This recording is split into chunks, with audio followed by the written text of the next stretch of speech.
Hello guys, good morning. সকাল সকাল ready হয়ে স্কুলের জন্য বেরিয়ে গেছি।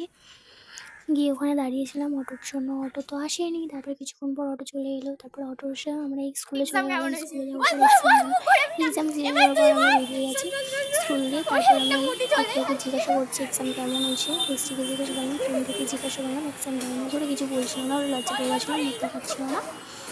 তো তারপর আমার বেস্টিকে বলছিলাম, বেস্টি বললো ভালো হয়নি। তারপর ওকে বললাম মাধ্যমিক তারপর আমরা বেরিয়ে গেছি সবাই একসাথে রওনা দিলাম। ও ভীষণ বাড়ি চলে গেছে, আমি বাড়ি চলে গেছি।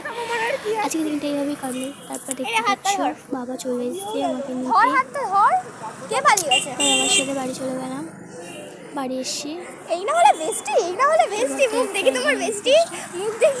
তারপর আমি আমার বেস্টি একটু বকবক করছিলাম। বকবক করতে করতে করতে করতে দেখি বাবা চলে এসছে নিতে। বাবা নিয়ে এলো, বাড়ির দিকে রওনা দিলাম। এবারে গাইস বাড়ির দিকে রওনা দিলাম। বাড়ি আস্তে আস্তে দেখলাম একটা পুকুর পড়েছে, পুকুরে কি সুন্দর ফুল ফুটেছে, পিঙ্ক পিঙ্ক। বাবাকে বলছি, বাবা বলে ওগুলো শাপলার ফুল। তো আগের যুগের মানুষরা এই শাপলার ফুল নাকি খেতে নেই। তো দেখো কি সুন্দর শাপলার ফুল ফুটেছে পুকুরটায়। তো তারপর আমি বাড়িতে এসেছি। দেখো বাবা আর আমি বাড়ি থেকে চলে এসেছি। তারপরে আসার পর আসছি বাবা আর মেয়ে মিলে, পাপি আর আমি। তো টাটা বাই বাই। ভিডিওটা ভালো লাগলে লাইক কমেন্ট শেয়ার করে দিও। টাটা।